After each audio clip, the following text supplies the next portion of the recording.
Now, just days before the Mahakumbh Mela kicks off in Prayagraj, a controversy has erupted. All India Muslim Jamaat President Maulana Shahabuddin Razvi Barelvi has claimed that 55 bighas of Waqf Board land are being used for the Hindu religious gathering. Maulana Razvi stated that Muslims in Prayagraj have shown generosity by allowing the Mela on Waqf land and urged Hindus to reciprocate by welcoming Muslims to the event. He also criticized calls from the All India Akhada Parishad to bar non-Hindus from attending the Kumbh.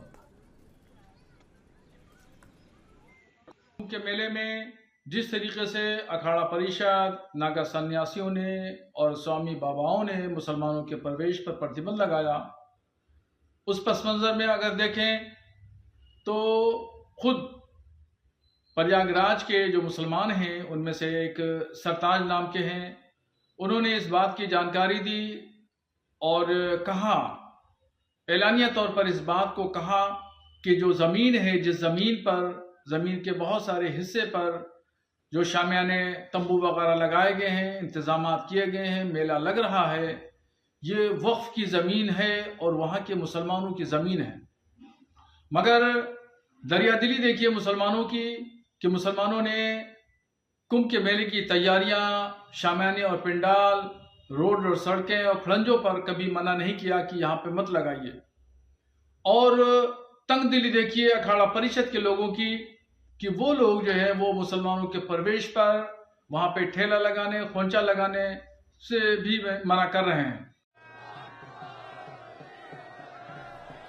In response, Chief Priest of Sri Rama Janmabhoomi Temple, Acharya Satyendra Das, dismissed the claims, calling them baseless. He said the Kumbh is an ancient tradition that predates Islam. The land does not belong to the Waqf Board.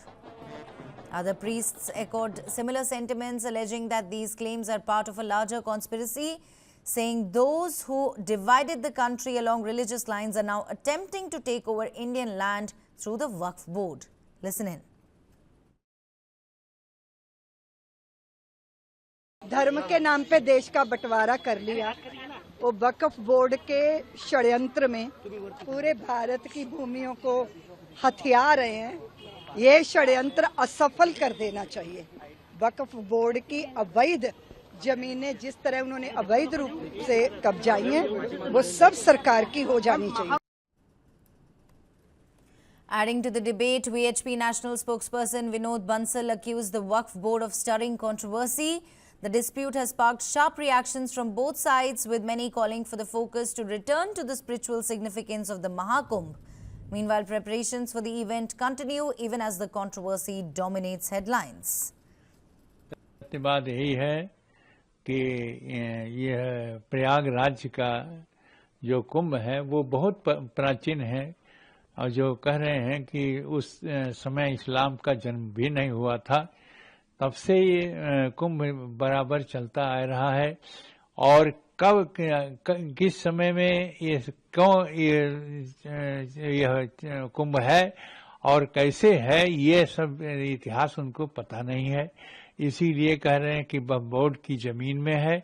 ऐसा नहीं है, वक्फ board की जमीन यहाँ नहीं है।